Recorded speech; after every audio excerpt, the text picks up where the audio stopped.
Business से जुड़ी हर खबर पाने के लिए बेल आइकन पर करें क्लिक।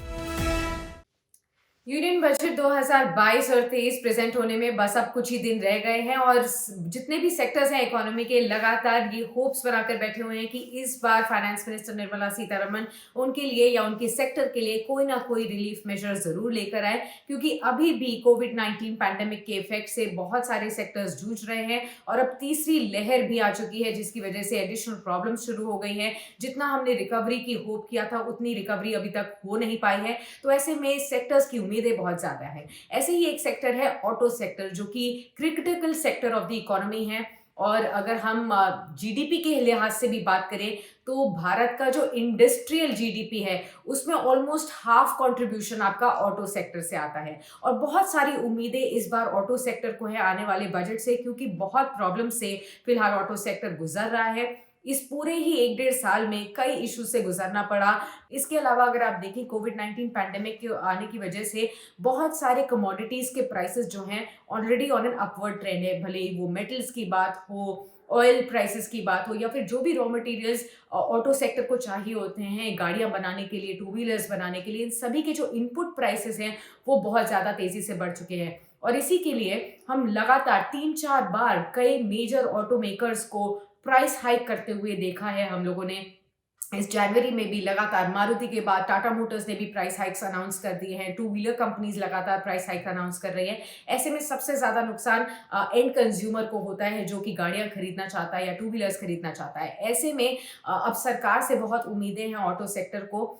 सबसे ज्यादा जो बड़ी उम्मीदें इस बार लगाई जा रही हैं कि कुछ ना कुछ रिलीफ मेजर्स, इंसेंटिव्स मिल जाएं इस आने वाले बजट से, जिससे कि जो प्रेशर है कमोडिटी प्राइसेस का वो थोड़ा कम हो जाए। इसलिए फाडा, जो कि ऑटोमोबाइल डीलर्स एसोसिएशन है, उनकी उम्मीद है और उन्होंने सरकार को अर्ज किया है आने वाले बजट में सबसे पहले टू व्हीलर्स के ऊपर जीएसटी रेट घटाने के लिए। प्रेजेंटली टू व्हीलर्स पर 28% तक का जीएसटी टैक्स लगता है। इसके अलावा 2% तक का और सेस भी लगता है, जो कि लग्जरी गुड्स पे लगता है।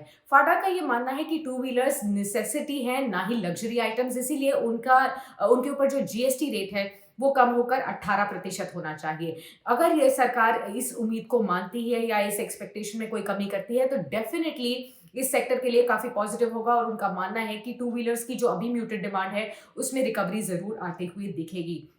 इसके अलावा पूरी ऑटो कंपोनेंट्स इंडस्ट्री जो है, आकमा ने भी ये माना है कि सभी ऑटोमोबाइल के कंपोनेंट्स पर एक यूनिफॉर्म 18% तक का जीएसटी रेट होना चाहिए। ये काफी एसेंशियल है यूनिफॉर्मिटी के लिए। इसके अलावा इलेक्ट्रिक व्हीकल्स, जिसके ऊपर सरकार का भी पुश है, हम ये उम्मीद करके चल रहे हैं, जो सरकार का प्लान है साल 2030 से ज्यादा व्हीकल्स को इलेक्ट्रिक व्हीकल्स में कन्वर्ट करने का, पूरा इलेक्ट्रिफिकेशन करने का। इसलिए इलेक्ट्रिक व्हीकल्स पर भी जो जीएसटी रेट्स हैं उनमें कमी करने के लिए उम्मीद लगाई जा रही है। और साथ ही साथ जितने भी रेन्यूएबल रिसोर्सेज यूज होते हैं इलेक्ट्रिक व्हीकल्स के लिए, जो इंडस्ट्रीज उनको पैदा करती हैं या फिर उनके ऊपर काम करती हैं रेन्यूएबल सोर्सेज को, उनके ऊपर भी टैक्सेस कम करने की और इंसेंटिवाइजेशन देने की, कुछ ना कुछ इंसेंटिव्स देने की उम्मीद लगाई जा रही है इस बार के यूनियन बजट से।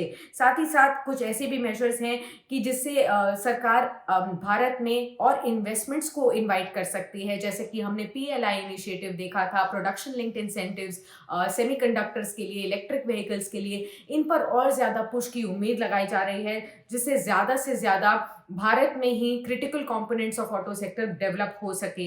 इसके अलावा हाइड्रोजन और फ्यूल सेल डेवलपमेंट के लिए कुछ इंसेंटिव्स की उम्मीद लगाई जा रही है, जिससे कि एक्सपोर्ट्स में फायदा मिले, खासतौर के टू व्हीलर के एक्सपोर्ट्स में फायदा मिलता हुआ नजर आए।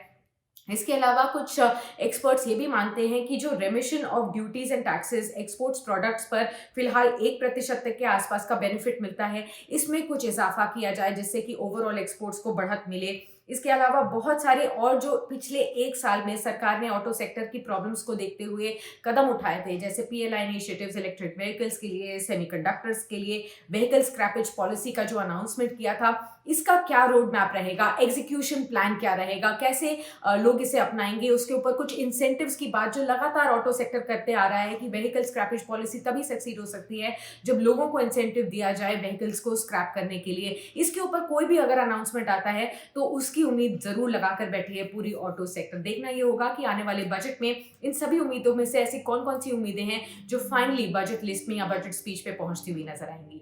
बजट से रिलेटेड आपको अगर कोई वीडियोस पसंद है तो बिजनेस टुडे के साथ बने रहिए। यूट्यूब के चैनल को हमारे लाइक और सब्सक्राइब कीजिए और बाकी सभी सोशल मीडिया प्लेटफॉर्म्स के जरिए भी आप हमारे साथ जुड़े रह सकते हैं और पूरे बजट को समझने के लिए बिजनेस टुडे आपको मदद जरूर करेगा। बहुत बहुत शुक्रिया फिलहाल जुड़ने के लिए।